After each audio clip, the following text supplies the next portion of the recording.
Hvað getur þú keypt dýra eign? Þetta eiginlega lykilatriði að vita áður en þú leggur af stað. Og þarna skiptir náttúrulega höfuðmáli hvort þú ert fyrstikaupandi eða ert að fara að selja aðra eign. Ef þú ert fyrstikaupandi þá dugar að fara í greiðslumat og vera með það klárt áður en þú ferð af stað að skoða. Ef þú ert eftir að selja, þá myndi ég alltaf mæla með því að fá fasteignasala á staðinn, gera verðmat á þína og svo tekur einfaldlega til að sjá hvað þú átt mikið eigið fyrir eigninni, þá tekur einfaldlega verðmatið frá fasteignasalanum og dregur það frá lánunum sem hvíla á eigninni. Og það í raun og veru, ef þú ert ekki með þetta á hreinu og segjum að þú bjóðir eign og segist þú til dæmis 50 milljóna króna lán, en þú færð síðan ekki um 48, þá þarftu að fara í dýra skammtíma fjármögnun upp á þessar auka 2 ef þú vilt láta kaupin ganga upp. Þannig það lykilatriði að vera með þessar hluti á hreinu.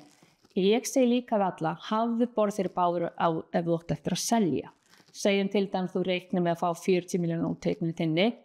Gerðu frekar ráð fyrir að fá 37, taktu aðeins hærra lán til þú getur borgað það niður inn á láni með litlum tilkostnaði og mundu eftir öllum sem auka kostnaði, sölukostnaði, kaupkostnaði og kostnaði við að standsetja eignina. Þú veist, það ljósin, það málingin, jafnvel að búsi parkettið, flutningabíllinn, það lúmsku kostnaður sem liggur í því að flytja. Þannig að hafðu hlutina hreinu til að losna við óþarfa stress þegar tilboð hefur verið samþykkt.